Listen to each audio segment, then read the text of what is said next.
बातमी आहे पिंपरी चिंचवड शहर सकल मराठा समाज तसेच मराठा क्रांती मोर्चाकडून आयोजित करण्यात आलेल्या मोर्चाची। गेल्या अनेक दिवसांपासून मराठा समाजाच्या आरक्षणासाठी तसेच विविध मागण्यांकरिता मनोज जरांगे पाटील यांचे उपोषण पुन्हा एकदा सुरू झाले। मनोज जरांगे पाटील यांना पाठिंबा म्हणून तसेच लवकरात लवकर आरक्षण मिळावे या मागणीसाठी पिंपरी चिंचवड शहरातील सर्व पक्षांनी तसेच समस्त मराठा समाज व मराठा क्रांती मोर्चा यांच्या वतीने गुरुवार दिनांक 2 नोव्हेंबर रोजी आकुर्डी येथील खंडोबा मंदिरापासून ते निगडी येथील तहसीलदार कार्यालयापर्यंत मोर्चा काढण्यात आला।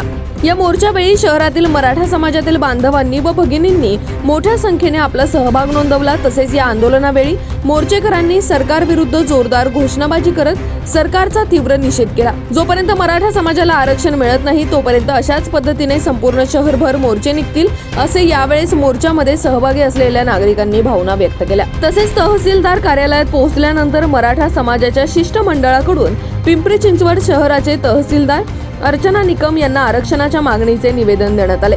या आंदोलनादरम्यान सामाजिक कार्यकर्ते मारुती भापकर, धनाजी एलकर, राहुल कलाटे, एकनाथ पवार, माजी आमदार विलास लांडे, चेतन बेंद्रे, सुलभा उभाळे, मानव कांबळे, शेखर चिंचवडे, अजित गव्हाणे तसेच शहरातील सर्वपक्षीय नेते व पदाधिकारी यावेळेस उपस्थित होते। पाहुयात आमचे प्रतिनिधी प्रसन्न तरडे यांनी घेतलेला हा आढावा।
आज सकल पिंपरी चिंचवड मराठा समाजाकडून तसेच मराठा क्रांती मोर्चाकडून आंदोलन करण्यात आले।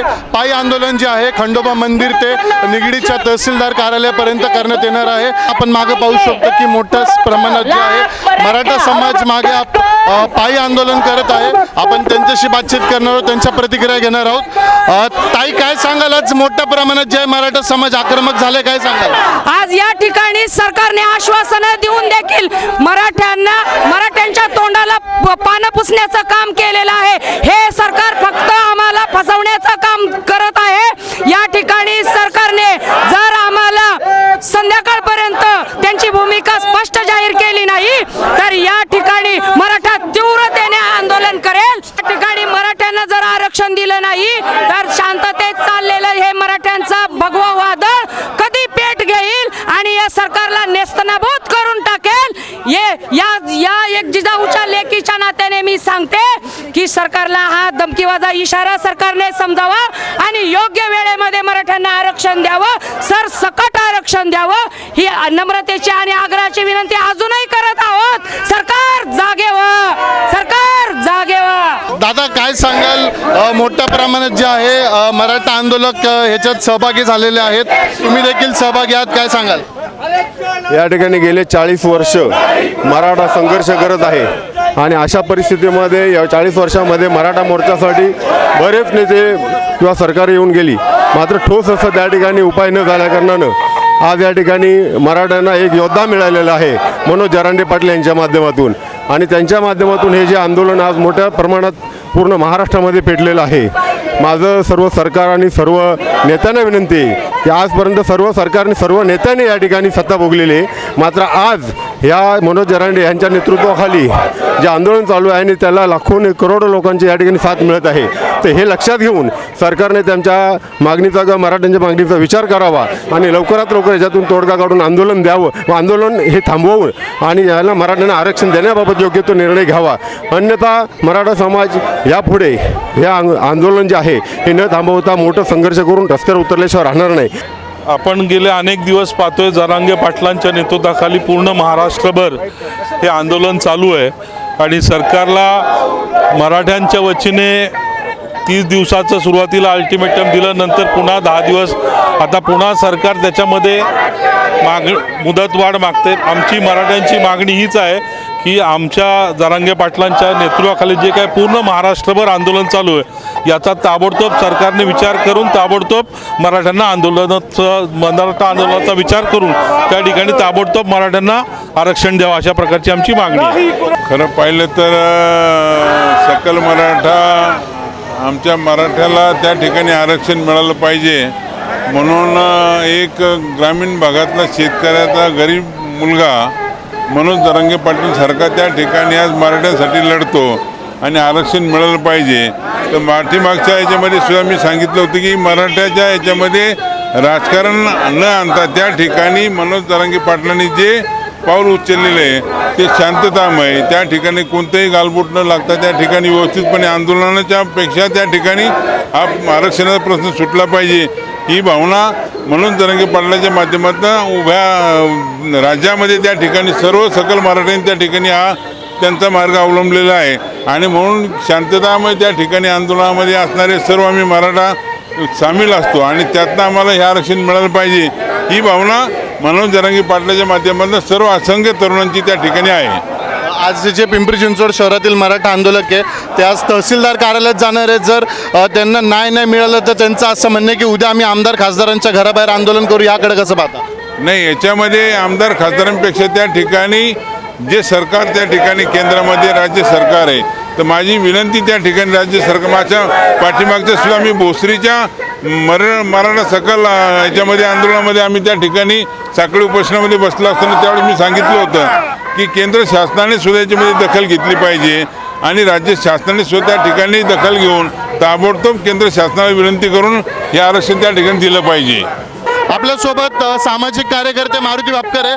भापकर साहेब, काय सांगाल? मोठ्या संख्येने जे आहे मराठा समाज पिंपरी चिंचवड शहरातला आक्रमक झालाय, आज तहसीलदार कार्यालयावर जात आहे, काय सांगाल? मनोज जरांगे पाटील आंतरवारी सराटी या ठिकाणी गेली 9 दिवसापासून आंदोलन करतायत. त्यांची तब्येत बिघडलेली आहे, प्रकृती ढासळलेली आहे. त्यांच्या मागण्यांच्या संदर्भात सरकार संवेदनशील नाही. सर्व पक्षीयांनी जो प्रस्ताव आहे तो देखील त्यांनी फेटाळलेला आहे आणि म्हणून त्या आंदोलनाची धार वाढवण्याकरता पिंपरी चिंचवड शहरातील सकल मराठा समाजाच्या वतीने आज या ठिकाणी मोर्चा काढण्यात आलेला आहे. आम्ही तहसीलदार समोर जाणार आहोत आणि त्यांना निवेदन देणार आहोत आणि पुढच्या काळामध्ये हे आंदोलन अधिक व्यापक आणि तीव्र करण्याचा प्रयत्न करणार आहोत. रोज सरकारच्या बैठका होत्या, त्या अद्यापही कुठलाही तोडगा या आंदोलनावर निघाला नाही. समाजाला कुठेतरी आरक्षण मिळत नाही असा आरोप मराठा समाजाकडनं होतोय.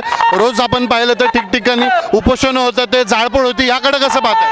नाही, जाळपोळीला मराठा समाज कधी त्याचं समर्थन करत नाही. बीडला जो प्रकार झालाय तो अत्यंत निंदाजनक प्रकार आहे, तो चुकीचा प्रकार आहे.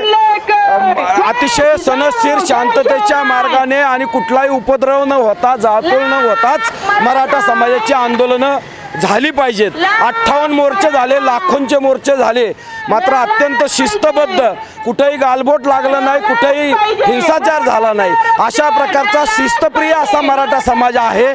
बीडमध्ये ज्या घटना घडल्या त्यामध्ये काही षडयंत्र आहे का याचाही तपास झाला पाहिजे.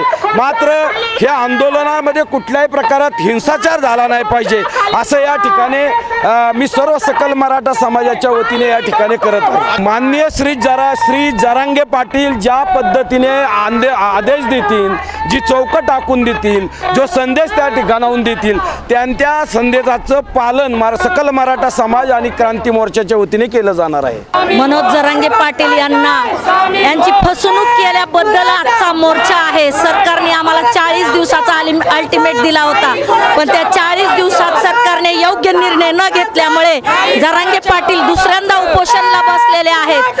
सरकार आमची फसवणूक करत लागत आहे, वेळ काढून नेत आहे. आरक्षण देण्याच्या बाबतीत सरकार गंभीर नाही, त्याच्यामुळे आज आम्हाला हा मोर्चा हे आंदोलन करावं लागत आहे. जर जरांगे पाटलाच्या जीवाला काही झालं तर येणारं भगवं वादळ आहे ते केंद्र सरकार आणि राज्य सरकारला ऐकणार नाही. तेव्हा सरकारने पेटलेल्या महाराष्ट्राकडे बघून लवकरात लवकर निर्णय घ्यावा, मराठ्यांना आरक्षण देण्याची कृपा करावी. नाहीतर पेटलेला महाराष्ट्र केंद्र सरकारला आणि राज्य सरकारला सुद्धा विझवणं शक्य नाही. आणि ह्यात जास्तीत जास्त फडणवीस हे ढवळाढवळ करत आहेत, तर फडणवीसांनी पेटलेल्या महाराष्ट्राकडे बघून योग्य निर्णय घ्यावा ही सरकारला सकल मराठा क्रांती मोर्चातर्फे विनंती आहे. काही परवा दिवशी दशक्रिय आंदोलन करण्यात आलं, मुंडन देखील करण्यात आलं होतं. आज तहसीलदार कार्यालयात जाणार आहे, पुढची काय रणनीती असणार आहे? सरकारने ह्या दोन्ही गोष्टीचा गांभीर्याने विचार केला तर बरं आहे. पुढची रणनीती आम्ही सुद्धा सांगू शकत नाहीत, कारण का हा मराठा आहे. एकदा सटकला ना तो काय करीत ते मराठ्याला सुद्धा कळत नाहीये.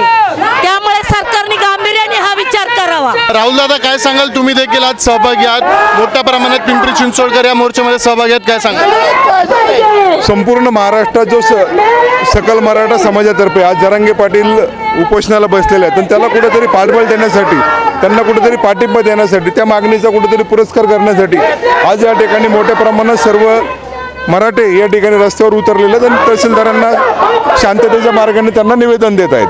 आज निवेदन दिल्यानंतर जरी तोडगा सुटला नाही तर पुढील निर्णय काय असणार आहे, कशा प्रकारे पुढील रणनीती ठरणार आहे? आता हा निर्णय हा काही कोणा एकाचा प्रश्न, हा संपूर्ण समाजाचा प्रश्न आहे. संपूर्ण समाज जरांगे पाटील सर्व मिळून या ठिकाणी निर्णय घेतील आणि त्याबरोबर संपूर्ण महाराष्ट्रातला मराठा समाज असेल.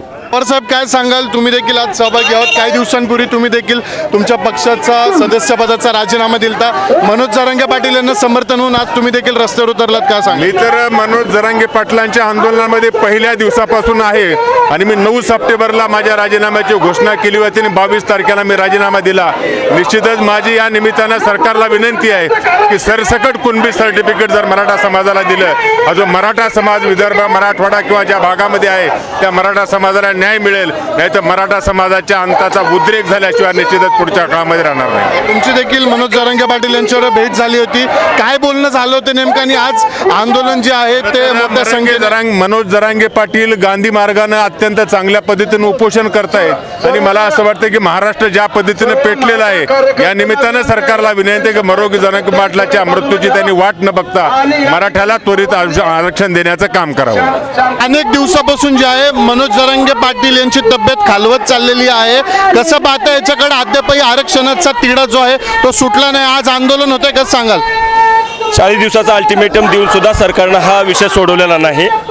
सरकार मुद्दाम जाणीवपूर्वक चालढकल करतं, परंतु आमच्या बांधवाची परिस्थिती तब्येत खालवली जाते आणि सरकार जर ह्या गोष्टीकडे गांभीर्याने घेत नसेल तर सरकारला येणाऱ्या काळामध्ये हे आंदोलन परवडणार नाही. आंदोलन ह्याच्यानंतर तीव्र होतील, ही सरकारनं याची दखल घेतली पाहिजे, कारण हा अत्यंत नालायकपणा आहे. हा सरकारचा म्हणजे शिंदे, फडणवीस आणि अजित पवार ह्या तिघाचा हा खरा म्हणजे सबसे नालायकपणा आज म्हणजे समोर येतोय. पिंपरी चिंचवड शहराचे जेवढे गाव आहेत प्रत्येक गावाने असा निर्णय घेतलाय कुठल्याही गावामध्ये कुठलाही आमदार जाणार नाही, मंत्री जाणार नाही, गावबंदी करण्यात आली आहे. ह्याच्याकडे कसं पाहताय? कारण आतापर्यंत ह्या आमदारांनी खासदारांनी प्रत्येकाने या मराठा आरक्षणाचं राजकारण केलंय. त्याच्यामुळं जोपर्यंत मराठा आरक्षणाचा प्रश्न सुटत नाही तोपर्यंत कुठल्याही आमदाराला किंवा खासदाराला या नेत्यांना कुठल्याही गावामध्ये प्रवेश नसणार आहे, हे मात्र नक्की आहे. नक्कीच आपण पाहू शकतो की आज पिंपरी चिंचवड शहरातील सकल मराठा समाज आक्रमक झालेला आपल्याला पाहायला मिळतोय. आज खंडोबा चौकापासून ते निगडी येथील तहसीलदार कार्यालय जे आहे ते मराठा समाज पायी आंदोलन करत आहे. विविध घोषणा ज्या आहेत ते सरकार विरुद्ध देण्यात येत आहे आणि लवकरात लवकर आरक्षण मिळावं या मागणीसाठी जे आहे आज पिंपरी चिंचवड शहरातील मराठा समाज आक्रमक झालेला पाहायला मिळत आहे. कॅमेरामॅन भानुदास शिवराळसह प्रसन्न तरडे, आपला आवाज, पिंपरी चिंचवड.